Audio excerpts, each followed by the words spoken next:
you are very much in the middle of gambling Twitter because people are constantly responding to you. Maybe they're being nice. Maybe they're being not so nice. Me, I will post my bets. I'll talk a little betting, but not like you.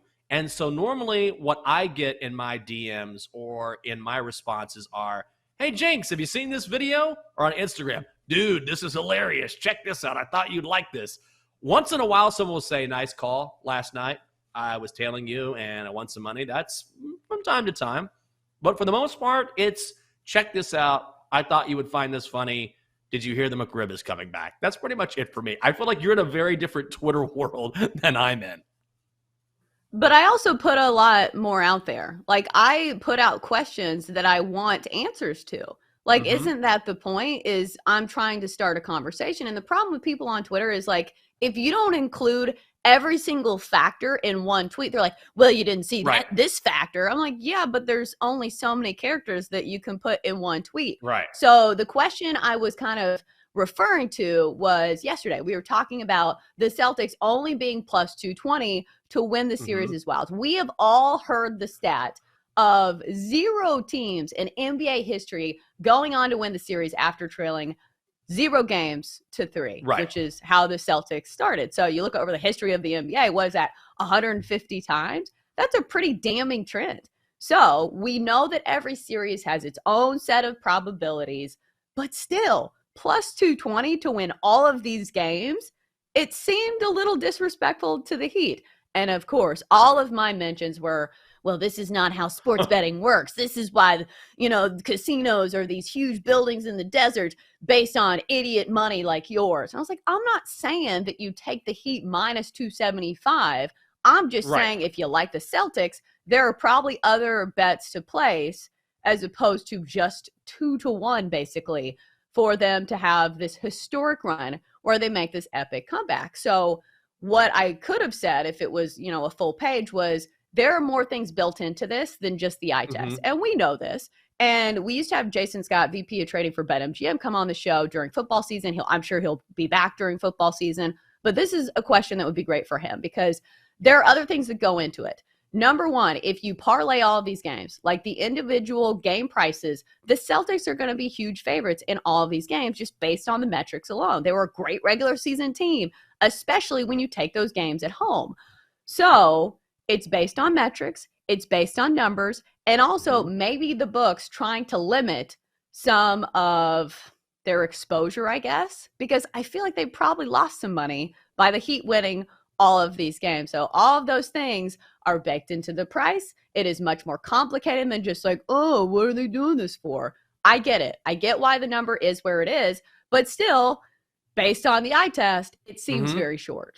The Panthers are 11-1 since they were down 3-1 in their first round series against the Bruins. They have knocked off the Bruins, who were the favorites, the overwhelming favorites. Then guess what? The Leafs, the Maple Leafs out of Toronto became the overall favorites. Panthers knocked them off. Then the Carolina Hurricanes became the favorites to win the Cup. The Panthers swept the Canes.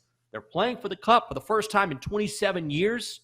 We'll face the winner of the Stars Night Series, game 4 that series tonight with Vegas on top, 3-0. This has been an incredible run for the Panthers. This is why Stanley Cup hockey is A, super exciting, but B, difficult to bet on.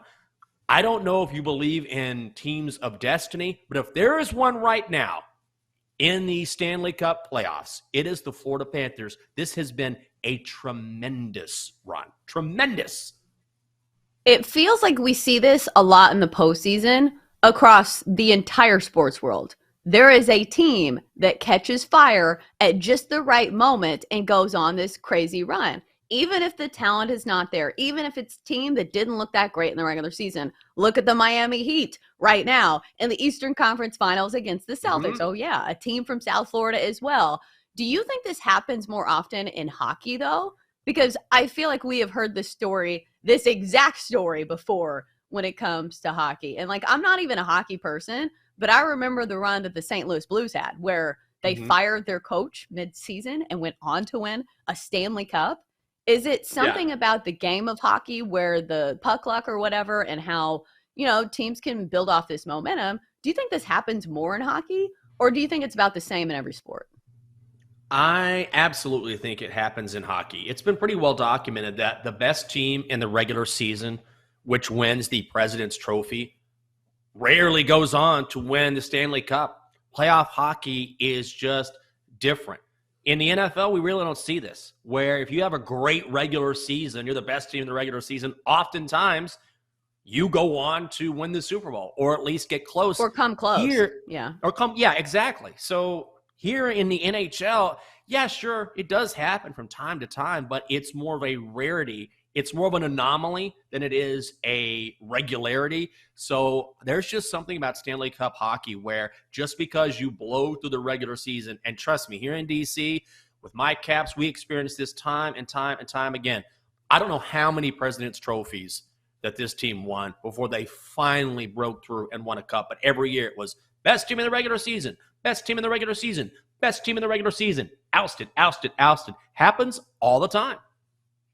Yeah, look in baseball. Look at how many great regular seasons the LA Dodgers have had, and look how many World Series rings they have over the last 20 years. Mm-hmm. It's not nearly as much as you would expect based on all those 100-win seasons. Fact or fiction, this long layoff could be a problem for the Nuggets. I'm going to say fiction. I just don't buy into it. And if you look at the history here, and there's no real definitive answer, you can make a case either way, because there are some teams that have looked to have benefited from the layoff. There are some teams that look to have been a little rusty. I don't necessarily think that how teams have performed in the finals is correlated with rest coming out of a long layoff and then performing in game one. I think it has to do with the teams. Maybe during the regular season, if there's a player who hasn't played in a while and is getting back into the swing of things, maybe. But ultimately what I think is that if you go through the grind of a regular season and you go through the grind of the playoffs, and there's no question it is a grind, you welcome this time off. It is going to be great for you, and it gives you more time to also prepare. So I'm going to say fiction. I think ultimately this is going to be great for the Nuggets, and especially with a coach that I have a lot of respect for, that I like quite a bit, in Mike Malone Jr. I think having a head coach who knows how to manage this is huge. Like if Joe Mazzulla had 9 days off with the Celtics, I don't know what he'd do. Would they come out liking each other or not? I have no idea. So I'm going to say fiction. This is absolutely fiction, because we've already seen this. The last time that Denver had a long layoff in between the regular season and their first game in the postseason, what did they do? They beat the T-Wolves by 29 points. So it didn't feel like a layoff was an issue then. And also, they're just a good team. At this stage in the NBA postseason, I think what Jake said is spot on. You need the rest and recovery. It's not a matter of being rusty.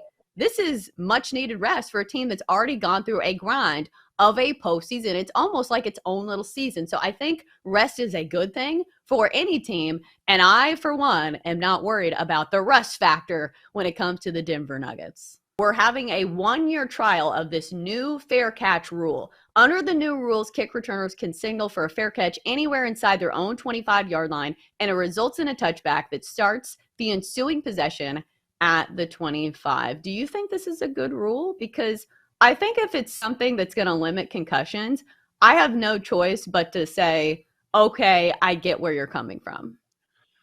I love Andy Reid, but I think this is a really dumb take from Andy Reid, as much as I love him. I adore Andy Reid. He's one of my favorite characters, a great coach. I'm so glad that he has won the championships that he's won now, but this is a stupid take. It's one rule, and the reason why it has been instituted is, yes, you're right. Over the past 2 seasons, the NFL has seen concussions rise on kickoffs. So overall, when you take the whole game into account, concussions have decreased. So the NFL is heading in that direction. But on kickoffs specifically, it has decreased. This is not going to prevent hitting, okay? It just means we're trying to make the game safer. And according to the NFL's own statistics, all this will do will improve field position by 0.7 yards per team per game on average. So you're not going to see a real change there. Kickoffs are just violent by nature, and you have to adjust with the time. So I get it. I love bone crunching hits. I love a good hit as much as anyone else. But we are talking about players, human beings, people with brothers, sisters, wives, whatever, children. You have to take player safety first. And also, if you're the NFL, make no mistake, the NFL has already added a game to the regular season. Mm-hmm. They have added a stipulation now where they have Thursday night flexes, which means less preparation time, which leads to more injuries. There's all sorts of ways that the NFL has sort of snuck in ways to get more football, to get more money, which increases chances of injury. So if they're going to do something to help in one circumstance on one play, reduce the number of head injuries, I'm for it. I get it. A kickoff return is exciting, but at some point you have to evolve. This is the NFL evolving. It's a good thing. I know, because isn't a kickoff return touchdown probably one of the most electric things to watch as a viewer? But I am not invested in said kickoff return. I'm not the one dodging guys coming at full speed, because that's the thing. Think about how much time these guys have to like rear up and build up speed over the course of the field. Because normally in football, you don't have that much free space to like rear up and, you know, be like a stampeding bull coming down the field. So I totally get it. Although, like you said, if you want an argument against this, I would say, okay, where's the NFL and player safety when it comes to adding these games? So Andy Reid, if you want to argue against this, maybe just do it in a different way. Although, doesn't it feel like Andy Reid is such a football guy that this is entrenched in his mind? I think a lot of like the older generation is so used to that brand of football that it's hard for them to see around it.